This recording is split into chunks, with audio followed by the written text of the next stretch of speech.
अस्सलाम वालेकुम व्यूअर्स। मेरा नाम अमार यूनस है और आज मैं बात करने जा रहा हूँ स्पेस लॉ के बारे में। ये एक इंट्रोडक्टरी सा लेक्चर है उन अहबाब के लिए, ख़ुसूसी तौर पर पाकिस्तान से लॉ एस्पिरेंट्स के लिए जो कोई ऐसा इनोवेटिव फील्ड तलाश कर रहे हैं जिसके अंदर वो अपना मुस्तकबिल बना सकें। स्पेस लॉ पाकिस्तान में एक एमर्जिंग एरिया समझ लें या एक ऐसी फील्ड समझ लें जिसके बारे में ज़्यादातर लॉयर्स को पता नहीं है। ख़ुसूसन लॉ स्टूडेंट्स इसको शाज़ो नाज़र ही पढ़ते हैं, तो इसलिए मैंने सोचा कि इस पर एक लेक्चर बनाया जाए ताकि आवाम को इसके बारे में शऊर आ सके कि स्पेस लॉ की अहमियत क्या है और ख़ुसूसन लॉयर्स के लिए स्पेस लॉ क्यों पढ़ना चाहिए। तो सबसे पहले तो बात करते हैं कि स्पेस की अहमियत क्या है, खला की अहमियत क्या है। अमूमन देखने में आया है कि जो साइंसदान होते हैं वो सोशल साइंटिस्ट या ह्यूमैनिटीज़ पढ़ने वाले या वकला हजरात को कोई अहमियत नहीं देते। इसी तरह जो वकला हजरात हैं वो भी समझते हैं कि हमारा काम साइंसदानों से बिल्कुल ही मुख्तलिफ है। लेकिन अगर हम थोड़ा सा हिस्ट्री में पीछे की तरफ चले जाएं, अर्ली मिडिवल पीरियड्स की बात कर लें, तो आपको ये बात समझ में आएगी कि ज़्यादातर जो थियोरेटिकल डिस्कशंस हो रही थी वो सोशल साइंटिस्ट की अप्लाइड साइंटिस्ट के साथ हो रही थी। मसलन आपने गैलीलियो का वाकया सुना होगा और आपने सुना होगा कि चर्च के साथ उसके बहुत ज़्यादा इख्तलाफात थे। और फिर कॉपरनिकस रेवोल्यूशन के बारे में आप लोगों ने सुना होगा। कॉपरनिकस रेवोल्यूशन बेसिकली ये थी कि जब साइंसदानों ने कहा कि जो ज़मीन है वो मरकज नहीं है बल्कि सूरज मरकज है और ज़मीन उसके गिर्द घूम रही है। अब जब ये बात कह दी गई उसके बाद के पीरियड को हम कह सकते हैं कि ये कॉपरनिकस रेवोल्यूशन का पीरियड था और लोगों ने खला का मुताला करना शुरू किया और खला के अंदर सियारों के हरकतों सकनात से उन्होंने ज़मीनी मशीनों के हरकतों सकनात को ड्राइव करना शुरू कर दिया।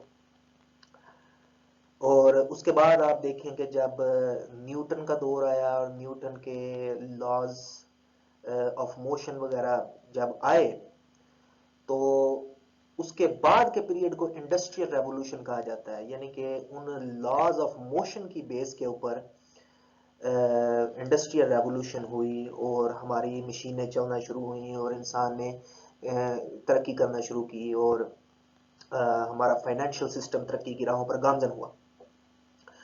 तो पॉइंट जो मैं यहाँ पर मेक करना चाह रहा हूँ वो ये है कि सितारों की गर्दिश का और इवन के फलसफे का अप्लाइड साइंसेस के साथ बहुत गहरा ताल्लुक है। और इस वजह से जो लीगल साइंटिस्ट हैं उनको हर चीज़ के ऊपर नज़र रखनी चाहिए, हर चीज़ के अंदर कानूनी नुक्ते तलाश करने चाहिए। और ये स्पेस लॉ जो है वो तो वैसे भी एक established branch of legal sciences है। अगर हम स्पेस लॉ की एट प्रेजेंट सिचुएशन के ऊपर बात करें तो हमारे पास ये 5 फेमस इंटरनेशनल कन्वेंशंस हैं। इनमें से जो पहला इंटरनेशनल कन्वेंशन है उसको हम कहते हैं आउटर स्पेस ट्रीटी और डेट है 1967। अच्छा, ये 1967 वो दौर है जब कोल्ड वार बिल्कुल स्टार्ट थी यूएसएसआर और अमेरिका के दरमियान। हो क्या रहा था कि दोनों ममालिक, यूएसएसआर जो कि प्रेजेंट डे रशिया आप कह सकते हैं, और अमेरिका एक दूसरे को नीचा दिखाने की कोशिश कर रहे थे और एक दूसरे के मुकाबले के ऊपर खलाई मिशन लॉन्च कर रहे थे।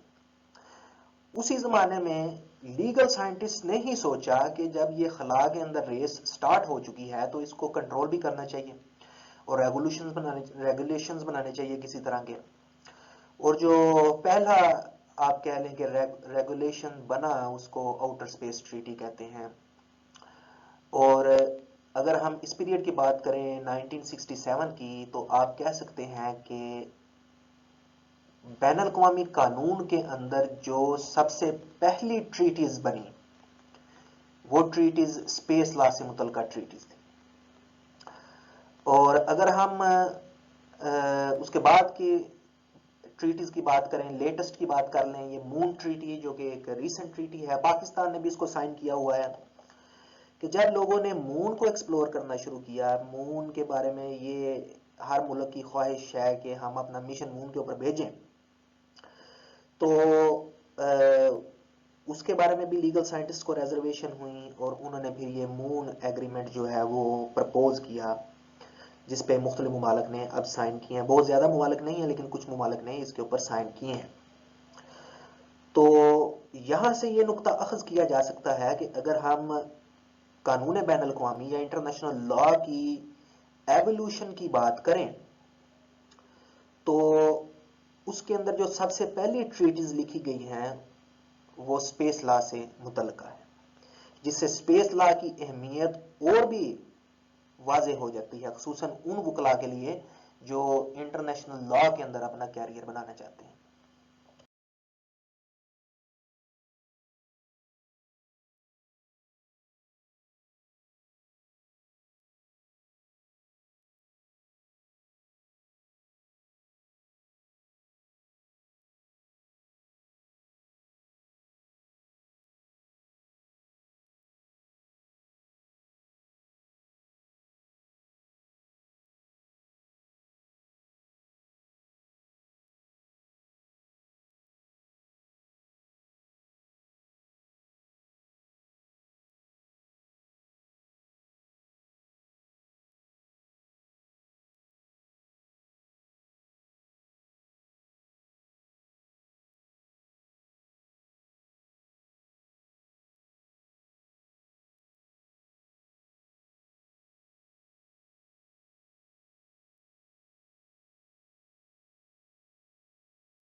इसी तरह एक क्वेश्चन ये भी है जो कि अब लीगल साइंसेस में क्लासिक्स की हैसियत हासिल कर चुका है, और ये सवाल है कि जो आसमान से मादनियात हासिल होंगी, जो मिनरल्स हासिल होंगे, वो किसकी मलकियत है।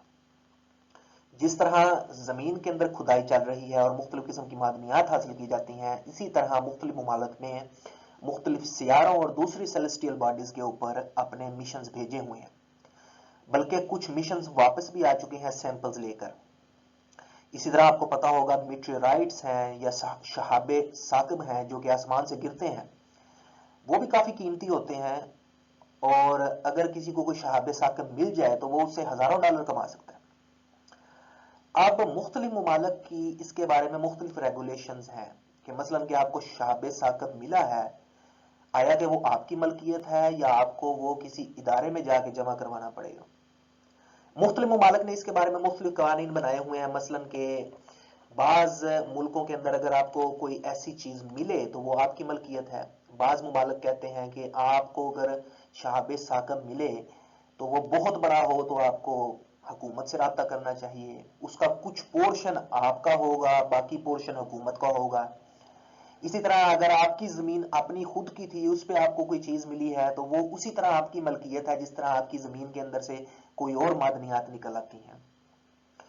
तो ये डिबेट के जमीन से निकलने वाली मादनियात और आसमान से निकलने वाली मादनियात, उस पर मालिकाना हकूक किसके होंगे, ये भी एक ऐसी डिबेट है जिसको आप स्पेस लॉ की क्लासिक डिबेट्स में शामिल कर सकते हैं। इसके बाद अगर हम बात करें, ये एक ऐसी चीज है जिसको आप तकरीबन रोज ही आजकल न्यूज मीडिया के ऊपर देख रहे हैं या मुख्तलिफ साइंसी हलकों के अंदर इसके ऊपर काफी बातें हो रही हैं।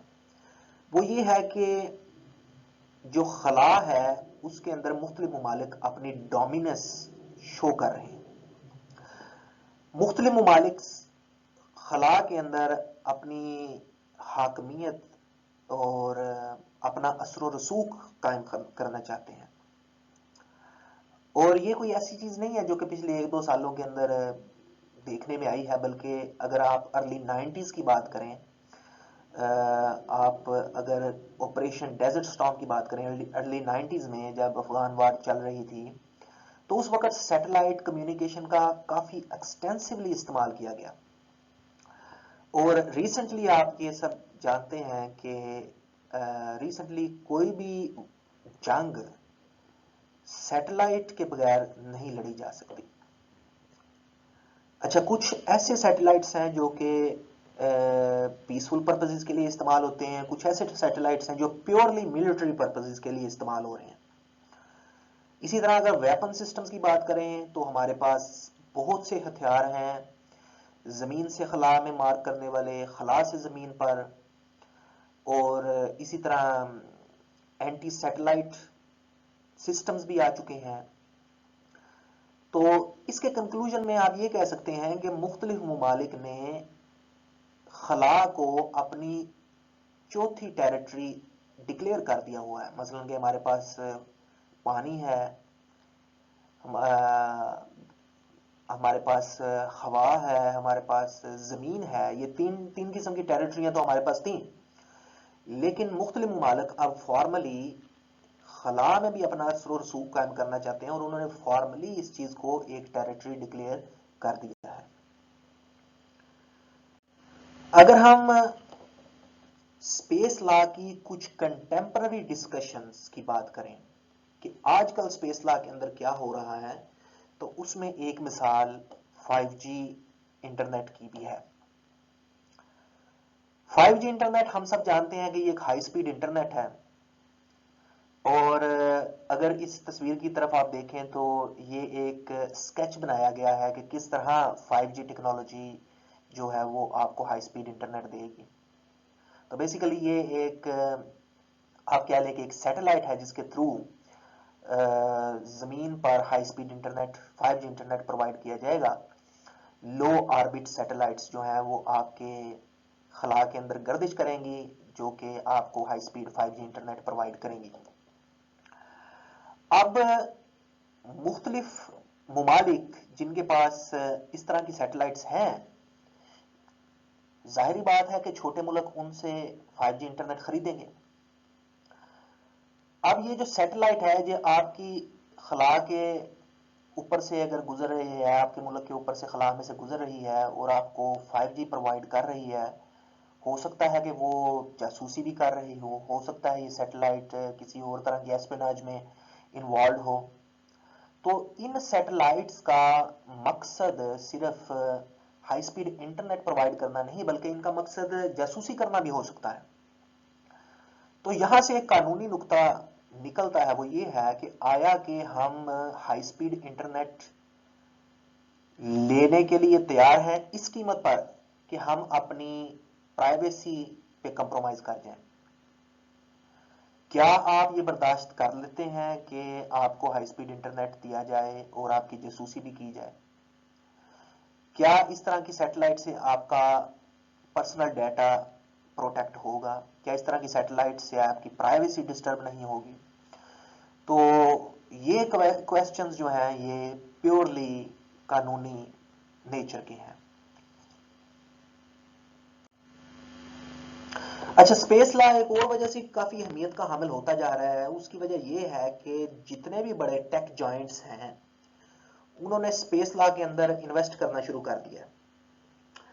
बिलियंस ऑफ डॉलर जो हैं वो स्पेस के अंदर इंजेक्ट किए जा रहे हैं, और मुख्तलिफ कंपनियां जो कि पहले अपेरेंटली उनका स्पेस के साथ कोई लेना देना नहीं था, वो अब खला के अंदर मिशन भेजने के लिए तैयार है। मसलन कि अमेजोन एक प्योरली लॉजिस्टिक्स कंपनी थी, लेकिन इनका भी अब प्लान है कि हम मून के ऊपर जो है वो अपना मिशन भेजेंगे। रिसेंटली आपने देखा कि इलोन मास्क ने स्पेस एक्स जो है वो लॉन्च किया,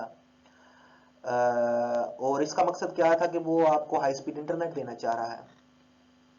तो यहां से हम पॉइंट रेज करना चाहता हूं कि स्पेस लॉ की अहमियत इस वजह से भी ज्यादा होती जा रही है कि ये जो मल्टी बिलियन डॉलर कंपनीज थी टेक्नोलॉजी की, उन्होंने स्पेस रिलेटेड मिशंस लॉन्च कर दिए हैं या करने का इरादा रखते हैं। और जाहिर बात है कि स्पेस में कुछ है जिसकी वजह से ये लोग बिलियंस ऑफ डॉलर्स इन्वेस्ट कर रहे हैं। अगर मैं स्पेस लॉ से रिलेटेड डिबेट्स को मुख्तलिफ कैटेगरीज में डिवाइड करना चाहूं, तो उनको मैं इन 5 कैटेगरीज में डिवाइड कर सकता हूं।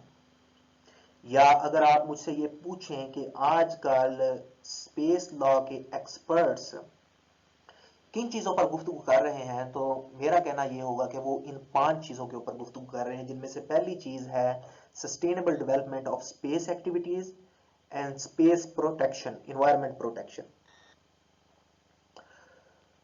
अगर आपको थोड़ा बहुत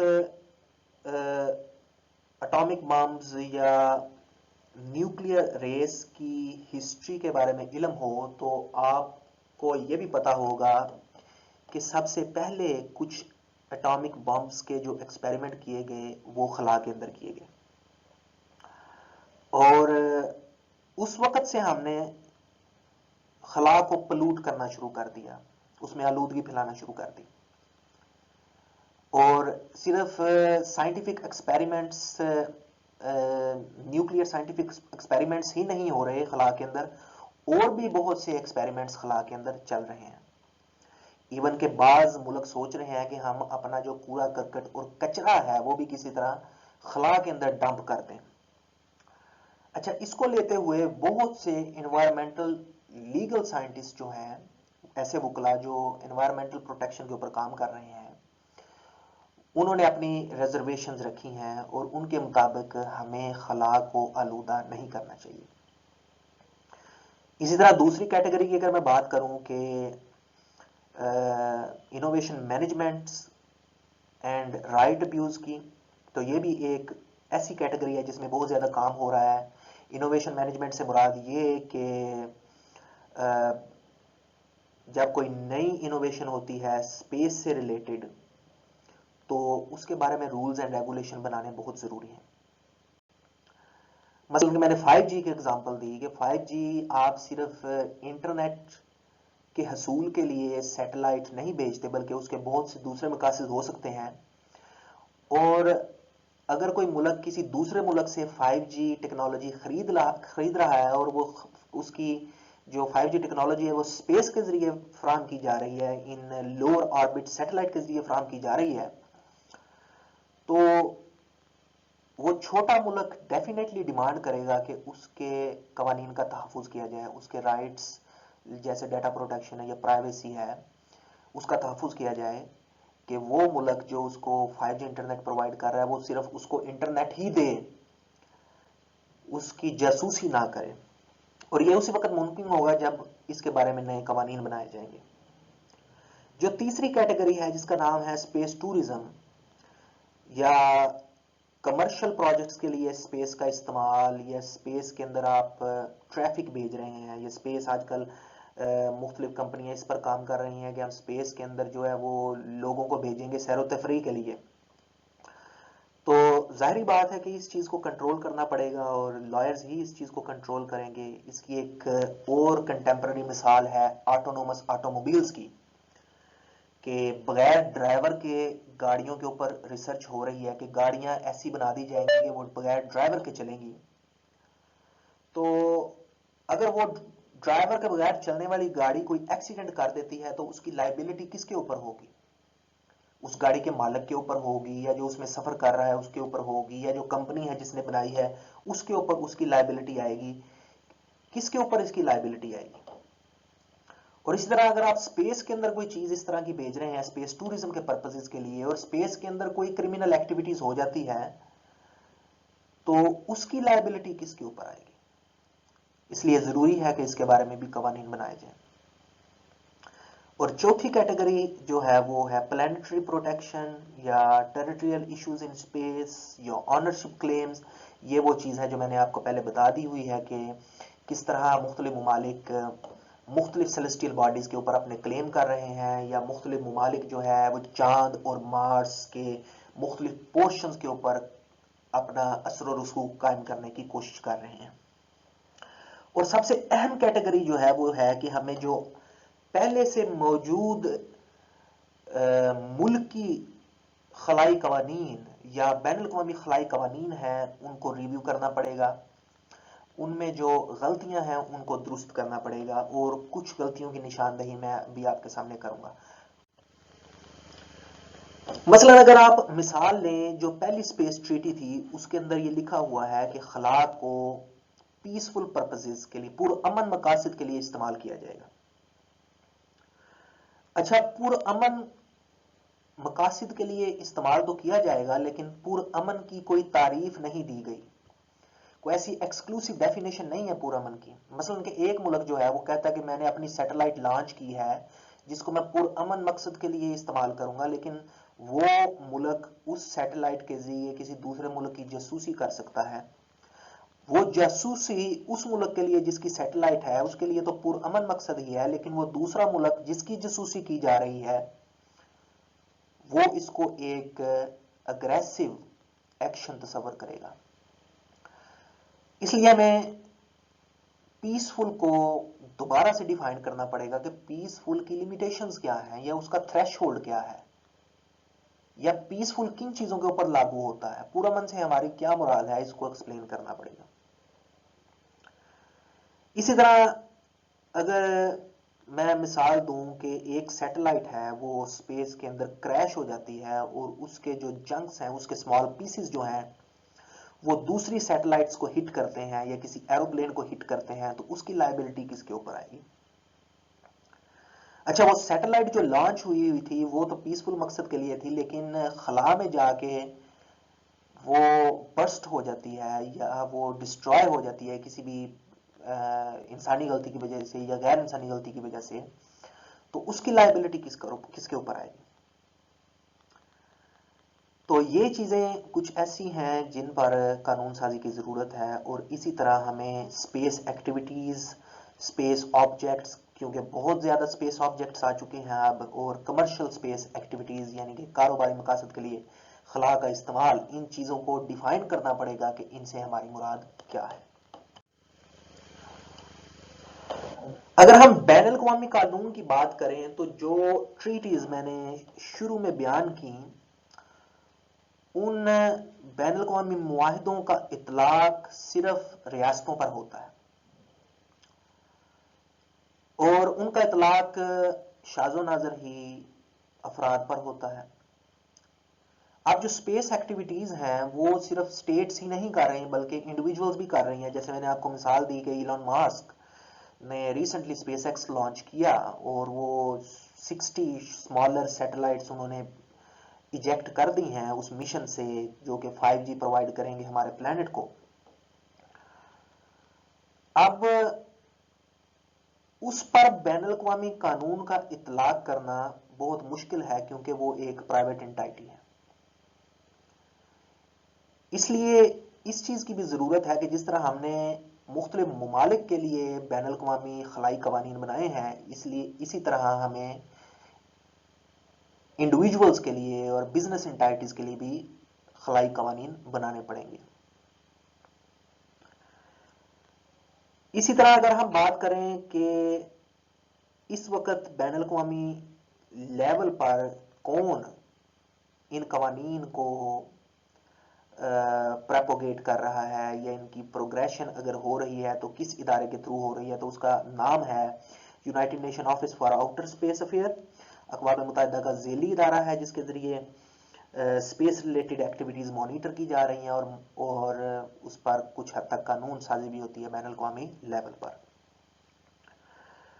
और आखिरी जो चीज है कानून से रिलेटेड वो ये है कि हमें ये देखना पड़ेगा कि हमारे इंटरनेशनल स्पेस लॉ और दूसरी लॉ की ब्रांचेस के अंदर जो इंटरेक्शंस हैं उनको कैसे कंट्रोल किया जाएगा, उनको कैसे रेगुलेट किया जाएगा। मसलन के जैसे जब मैं आपको पहले बता रहा था 5G टेक्नोलॉजी से रिलेटेड अगर कोई सैटेलाइट बाहर जाती है स्पेस के अंदर तो उस पर सिर्फ खलाई कानून का इतलाक नहीं होगा बल्कि उस पर टेलीकम्युनिकेशन कानून का इतलाक भी होगा, उसके ऊपर डाटा प्रोटेक्शन का इतलाक भी होगा, उस पे एरोस्पेस लॉ का भी इतलाक होगा, एविएशन लॉ आई मीन, और एडमिनिस्ट्रेटिव लॉ का भी उस पर इतलाक होगा। यानी कि स्पेस लॉ कोई इंडिविजुअल फील्ड ऑफ लॉ नहीं है बल्कि ये एक ऐसी फील्ड ऑफ लॉ है जिसकी आप जड़ें कानून की दूसरी ब्रांचों के अंदर भी हैं और हमें उनको आइडेंटिफाई करना पड़ेगा और हमें उन पर गौर करना पड़ेगा कि कहां पर स्पेस लॉ का थ्रेशोल्ड खत्म होता है और कानून की दूसरी डोमेन शुरू होती है, या कहां पर कानून की एक डोमेन खत्म होती है और वहां से आगे स्पेस लॉ का इतलाक शुरू होता है। तो इस सारी डिस्कशन को अगर मैं कंक्लूड करूं तो मैंने अपने वकील भाइयों के लिए 3 बड़े क्वेश्चन छोड़े हैं। पहला क्वेश्चन ये है कि how can we use space law to incentivize new technologies. कानून का मकसद ये नहीं है कि हम हर तरह की टेक्नोलॉजीज के ऊपर रोक टोक लगा दें। कानून का मकसद ये भी नहीं है कि हम साइंटिस्ट को डीमोटिवेट करें, बल्कि कानून का मकसद ये है कि हम जो इनोवेशंस हो रही हैं उनके लिए कानून को इस्तेमाल करते हुए अवाम को और इनोवेशंस करने वालों को फायदा कैसे पहुंचे। और दूसरा क्वेश्चन ये है कि हम लॉ को कैसे इस्तेमाल कर सकते हैं, लॉ के प्रिंसिपल्स जैसे कि इक्विटी की बात करें या नेचुरल जस्टिस ले लें, कि कानून के प्रिंसिपल्स को स्पेस लॉ के प्रिज्म से देखते हुए कैसे इस्तेमाल किया जाए कि टेक्नोलॉजीज रेगुलेट हों। टेक्नोलॉजीज को हम बिल्कुल ही आजाद भी नहीं छोड़ सकते क्योंकि टेक्नोलॉजी का अगर फायदा है तो उसका नुकसान भी है, और टेक्नोलॉजी का जो मुस्तकबिल में नुकसान है उसके लिए कानून साजी आपको हाल के अंदर करनी पड़ती है। इसकी मिसाल ये है कि एटम बम्स फायदा भी है और नुकसान भी है, लेकिन उस पर कानून साजी बहुत देर बाद हुई। इसी तरह आजकल आर्टिफिशियल इंटेलिजेंस या मसनूई जहानत की बात करें, रोबोटिक्स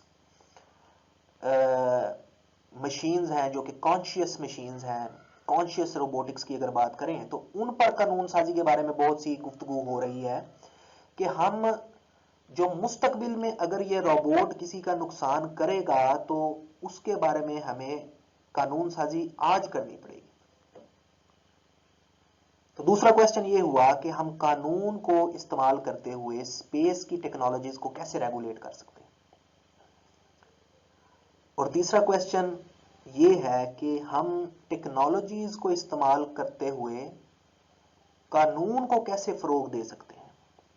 यह जरूरी तो नहीं ना कि सिर्फ लॉयर्स ही साइंटिस्ट को रेगुलेट करें, साइंटिस्ट भी तो लॉयर्स को डायरेक्शंस दे सकते हैं ना कि हमें इस तरह की कानून साजी की जरूरत है। और अगर इन तीनों क्वेश्चंस का कंक्लूजन आप मुझसे पूछें तो मैं ये समझता हूं कि सोशल साइंटिस्ट जैसे कि लॉयर्स हजरात हैं और अप्लाइड साइंटिस्ट जो स्पेस साइंटिस्ट हैं या किसी और तरह की टेक्नोलॉजीज पर काम करने वाले साइंसदान हैं, हम दोनों तबकात को आपस में कोलैबोरेट करना पड़ेगा, हम दोनों तबकात को आपस में मिल के बैठना पड़ेगा। साइंसदान अपनी रिजर्वेशंस का जिक्र करेंगे, लॉयर्स अपने तहफ्फुजात का जिक्र करेंगे और फिर उसके ऊपर कानून साजी होगी। तो ये आज मैंने आपके सामने स्पेस लॉ और स्पेस लॉ से मुतल्लिका थ्योरेटिकल डिस्कशंस का एक ओवरव्यू आपके सामने रखा है।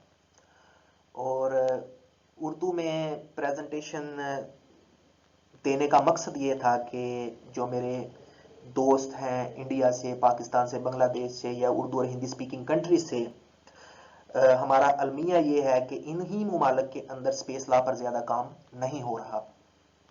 तो इसलिए मैंने ये प्रेजेंटेशन उर्दू में दी कि जो वकला हज़रात पोस्ट कॉलोनियल कंट्रीज़ या उर्दू और हिंदी स्पीकिंग कंट्रीज से बिलोंग करते हैं और वो मुस्तकबिल में कोई रिसर्च करना चाह रहे हैं या LLM करना चाह रहे हैं, तो वो स्पेस लॉ को संजीदगी के साथ कंसीडर करें।